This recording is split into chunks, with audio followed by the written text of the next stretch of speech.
দুঃখের বিষয়, নিজের পরিবার সম্পর্কে সবাই গাফেল, কিন্তু অন্যের পরিবার সম্পর্কে সবাই হুঁশিয়ার।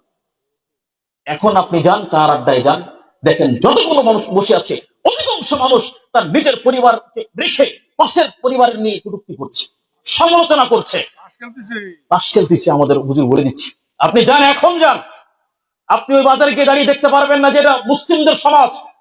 বিশ্বাস না হলে উঠে যান, দেখেন ওখানে আপনার সন্তান বসে আছে, ক্যারাম বোর্ড খেলছে চারজন বসে। কে কে? আপনার সন্তান একজনের ভিতরে। আপনার সন্তান এখন কানে হেডফোন কানে গান শুনছে, কেউ? ও আপনার সন্তান। আপনার সন্তানের ফোন চেক করলে এখনো উলঙ্গ ন্যাংটামের ছবি পাওয়া যায়। ওকে ওকে, ও তো আপনারই সন্তান। জেনে রাখেন, এই নোংরা সমাজ আপনি করেছেন, এই নোংরা সমাজের জন্য আপনি দায়ী, আপনার সন্তান দায়ী, অন্য কেউ নয়। কথা কি বুঝতে পারছেন? আপনি দায়ী সমাজের জন্য।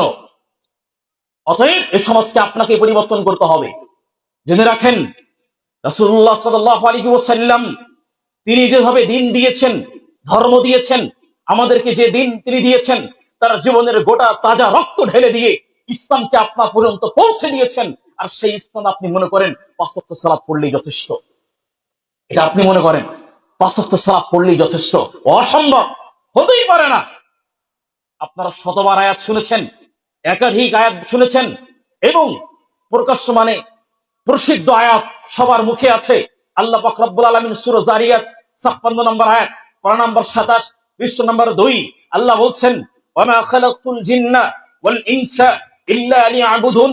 পৃথিবীর মানুষ শুনে রাখো, আল্লাহ পাক রব্বুল আলামিন তোমাকে সৃষ্টি করেছেন শুধুমাত্র আল্লাহর দাসত্ব করার জন্য। এই আয়াত শুনেছেন না? শতবার শুনেছেন। দাসত্ব কি, এটাই আপনি এখন পর্যন্ত শিখতে পারেন নাই। আমরা মনে করি ৫ ওয়াক্ত সালাতই হচ্ছে আমাদের আল্লাহর ইবাদত করা শেষ। সালাত পড়েছি মানে ইবাদত হয়ে গিয়েছে। বাড়িতে যাবেন, তাফসীর ইবনে কাসির নেবেন, পৃষ্ঠা খুলবেন, সূরা জারিয়াতের ৫৬ নম্বর আয়াতের তাফসীর দেখবেন। ইবনে আব্বাস বলছেন, ওয়ামা খালাকতুল জিন্না ওয়াল ইনসা ইল্লা লিওয়াহিদুন। পৃথিবীর মানুষ শুনে রাখো, আল্লাহ পাক রব্বুল আলামিন তোমাকে সৃষ্টি করেছেন ইল্লা লিওয়াহিদুন, তাওহীদ উলুহিয়া, আল্লাহর কোরআনের আইন, আল্লাহর আদর্শ, কোরআনের প্রত্যেকটা বিধান, রাসূলের আনিত সুন্নাহ এই মুসলিম পরিবারে থাকতেই হবে।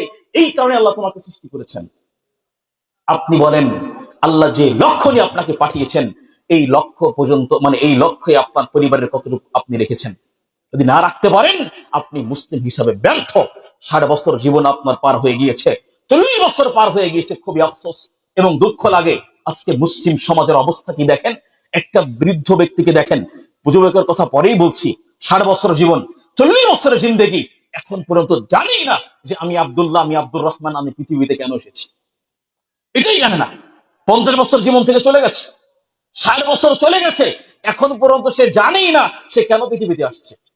চিন্তা করেন, আল্লাহ চাইলে আপনাকে সৃষ্টি না করে একদল ফেরেশতা বানাতে পারতেন, পারতেন না?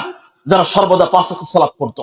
আল্লাহ চাইলে আপনাকে সৃষ্টি না করে একদল ফেরেশতা পাঠিয়ে দিতেন যারা সর্বদা কোরআন তেলাওয়াত করত, পারতেন? পারতেন। কিন্তু তিনি এটা না করে আপনাকে কেন পাঠালেন পৃথিবীতে? কি মনে হয় শুধুমাত্র ঘের বাড়ি করবেন, ব্যবসা বাণিজ্য করবেন, বউ ছেলে মেয়ে নিয়ে ভালো থাকবেন এই জন্য? আর মারা যাবেন, আল্লাহ জান্নাত দিয়ে দিবে এই জন্য? অসম্ভব, হতেই পারে না। এটাই হচ্ছে আফসোস এবং হতাশার বিষয়। আমি যদি বলি এখানে কোন ব্যক্তি আছে আপনার এই ৪০ বছর জীবনে, ৬০ বছরের জীবনে, আপনি আমাকে ওয়ানলি ওয়ান একটা কাজ দেখান যে একটা কাজ আল্লাহ শুধুমাত্র তোমার জন্য করেছিলাম, একটা কাজ দেখান, একটা জাস্ট ৬০ বছর জীবনে একটা কাজ আপনি দেখান যে একটা কাজ শুধুমাত্র আল্লাহর জন্যই করেছিলেন। বলবেন ৫ ওয়াক্ত সালাত পড়ি, এটা শর্তের বাইরে। ৫ ওয়াক্ত সালাত শর্তের বাইরে, অপশনের বাইরে, টিকবেই না এখানে। ৫ ওয়াক্ত সালাত আপনাকে পড়তেই হবে, এটা বাধ্যতামূলক নাকি? বাধ্যতামূলক পড়তেই হবে। এই যে মুসলিম হিসাবে আপনি মুসলিম যদি প্রমাণ করতে চান, তাহলে ৫ ওয়াক্ত সালাত পড়তে হবে। ৫ ওয়াক্ত সালাতকে আপনি ডান পাশে রেখে দেন। এবার আপনি বলেন ৬০ বছরের জীবনে একটা কাজ করেছে আল্লাহর জন্য, দেখি একটা হাত। সাহস নেই কারো, হাত উঠবেন এখানে, কারণ তার জীবনে তো নেই কোনো কাজ।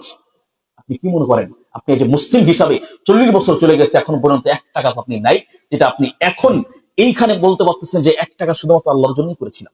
নেই আপনার কাছে। আরে ভাই, সালাত এটা হচ্ছে আপনাকে পার্থক্য করবে এটা মুসলিম আর কাফের হিসাবে। সালাত আছে মানে আপনি হিন্দু না, সালাত আছে মানে আপনি খ্রিস্টান না, সালাত আছে মানে আপনি ইহুদি না, আপনি বিধর্মী না, আপনি মুসলিম।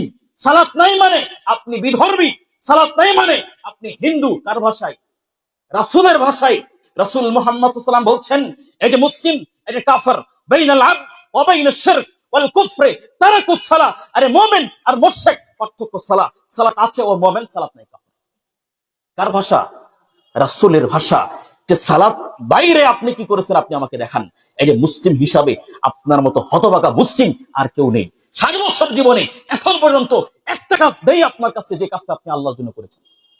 বলেন এবার যদি এই মুহূর্তে মৃত্যু হয়, কি হিসাব দিবেন? কি হিসাব দিবেন বলেন?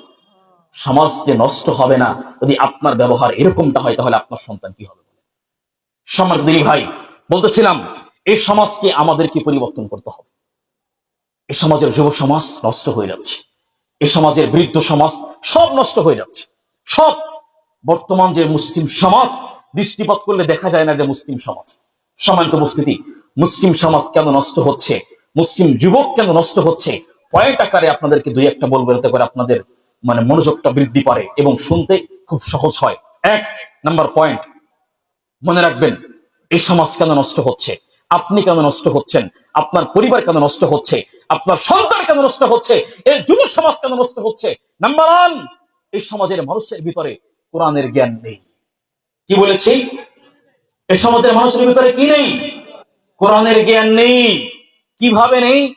একটা যুবককে দাঁড় করান, 20 বছর পড়াশোনা করেছে, 27 বছর পড়াশোনা করেছে, 25 বছর পড়াশোনা করেছে, ওর সার্টিফিকেট দিয়ে গোটা একটা বই তৈরি হয়ে যায়। 20 বছর পড়াশোনা করে 20টা কোরআনের আয়াত পড়তে পারে না। 20 বছর পড়াশোনা করে 20টা হাদিস বলতে পারে না। 20 বছর পড়াশোনা করে 20টা দোয়া পড়তে পারে না। কি শিক্ষা অর্জন করেছে বলেন? আমি কি ভুল কিছু বললাম? আপনার সন্তানই তো 30 বছর পড়াশোনা করেছে, আপনার সন্তানই তো 25 বছর পড়াশোনা করেছে। 25 বছর জীবনে এরকম তার কোনো নেই, তার পুরো জিন্দেগিতে 5টা কোরআনের আয়াত দাঁড়িয়ে বলতে পারবে নেই। অথচ ইসলামের প্রথম বাক্যই হচ্ছে তোমাকে ইলম অর্জন করতে হবে, নাকি? শুরুতে আল্লাহ কি বলছেন? পৃথিবীর মানুষ, ইকরা বিসমি রাব্বিকাল্লাযী খালাক, খালাকাল ইনসানা মিন আলাক, ইকরা ওয়া রাব্বুকাল আকরাম আল্লাযী আল্লামা বিল কলম। পৃথিবীর মানুষ শুনে রাখো, তোমাকে শিক্ষা অর্জন করতে হবে, তোমাকে ইলম অর্জন করতে হবে। কোন শিক্ষা অর্জন করবে? বিসমি রাব্বিকাল্লাযী খালাক, যে শিক্ষা তোমাকে তোমার রবকে চিনাবে, যে শিক্ষা তোমাকে জান্নাত এবং জাহান্নামের মধ্যে পার্থক্য করতে শিখাবে, যে শিক্ষা তোমাকে হারাম এবং হালালের মধ্যে পার্থক্য করতে শিখাবে, এই শিক্ষা তোমাকে অর্জন করতে হবে।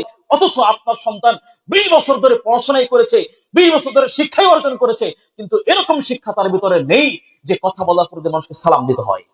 এই শিক্ষা তার ভিতরে নেই। 20 বছর পড়াশোনা করেছে, অথচ তার লুঙ্গি পায়জামা এখনো টাক নিচে ঝুলিয়ে আছে। কি শিক্ষা অর্জন করেছে বলেন? এই সমাজ কি নোংরা সমাজ হচ্ছে না? আজকে অধিকাংশ যুবক এখানে আড্ডা দিচ্ছে কেন? এখানে কোরআনের নসিহা হচ্ছে, এখানে ইসলামে আলোচনা হচ্ছে, অথচ এখানে বসে আছে অধিকাংশ যুবক, এই পাড়ারই সন্তান। কেন বসে আছে?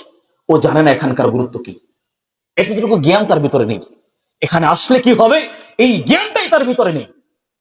তার ভিতরে জ্ঞানটা নেই বিধায় আজকে এই সমাজ নষ্ট হয়ে যাচ্ছে। আমি একটু বাস্তবতা বলি আপনাদেরকে, দেখেন যুব সমাজ কেন নষ্ট হচ্ছে, কেন মুসলিম জাতি নষ্ট হচ্ছে।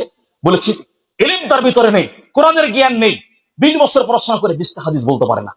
আপনি চিন্তা করেন, এই হিসাব হচ্ছে ভুল হিসাব। একটা